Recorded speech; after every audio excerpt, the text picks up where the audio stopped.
സാമ്പത്തികമായി പാപ്പരായ പാകിസ്ഥാൻ, പാകിസ്ഥാനിലെ പൗരന്മാർ ഗൾഫ് രാജ്യങ്ങളിലേക്ക് ജോലിക്കും മറ്റും പോകാറുണ്ട്. പക്ഷേ പാകിസ്ഥാനിലെ ഒരു വിഭാഗം പൗരന്മാർ പോകുന്നത് മൂലം അവിടെ ജോലി ചെയ്യുന്നവർക്ക് കൂടി നാണക്കേടും അപമാനവും ജോലി ലഭിക്കാത്തൊരു സാഹചര്യത്തിലേക്ക് എത്തിയിരിക്കുന്നുവെന്ന് പാക് സർക്കാർ തന്നെയാണ് ഇപ്പോൾ വെളിപ്പെടുത്തിയിരിക്കുന്നത്. അവരുടെ വിദേശത്തുള്ള പാകിസ്ഥാനികൾക്കായിട്ടുള്ള കമ്മിറ്റിയുടെ സെക്രട്ടറി ഡോക്ടർ അർഷാദ് അൻവർ പറയുന്നത് 2023 പാകിസ്ഥാനിൽ നിന്ന് ഈ തീർത്ഥാടനത്തിനും മറ്റും സൗദിയിലേക്കും മറ്റും പോകുന്നവർ അവിടെ ഭിക്ഷാടനം ചെയ്ത് ജീവിക്കുകയാണ് മുൻപോട്ട്. ഇത് വലിയ ഗുരുതരമായ നാണക്കേടാണ് ഉണ്ടാക്കുന്നത്. അവിടെ അറസ്റ്റിലാകുന്ന ഭിക്ഷാടകരിൽ 90% പാകിസ്ഥാനികളാണ്.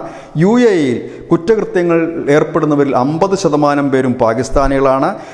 ഇതുമൂലം ഈ പാകിസ്ഥാനിലുള്ള ഗൾഫ് കോർപ്പറേഷൻ കൗൺസിൽ പാകിസ്ഥാനോട് ആവശ്യപ്പെട്ടിരിക്കുന്നത് ഈ ഭിക്ഷാടകരെ, അതുപോലെ തന്നെ രോഗികളെ, അതുപോലെ പണി അറിയാത്തവർ, നൈപുണ്യമില്ലാത്തവരെ ഒന്നും ഇങ്ങോട്ടേക്ക് കയറ്റി വിടരുതെന്നാണ് ഇപ്പോൾ ഈ പാകിസ്ഥാൻ്റെ ഈ സെക്രട്ടറി പറയുന്നത്. പാകിസ്ഥാൻ്റെ സ്ഥാനത്തേക്ക് ഇപ്പോൾ കൂടുതൽ ബംഗ്ലാദേശികളെയാണ് ഗൾഫ് രാഷ്ട്രങ്ങൾ പരിഗണിക്കുന്നത്. കാരണം പാകിസ്ഥാനിൽ നിന്ന് പോകുന്ന ആളുകൾ അവിടെ ജോലി ചെയ്യുന്നവർക്ക് കൂടി വലിയ അപമാനങ്ങൾ വരുത്തി വെക്കുകയാണ് എന്ന് പാക് സർക്കാർ തന്നെ വെളിപ്പെടുത്തിയിരിക്കുന്ന ഒരു സാഹചര്യമാണ് ഇപ്പോഴുള്ളത്. News desk news India Malayalam.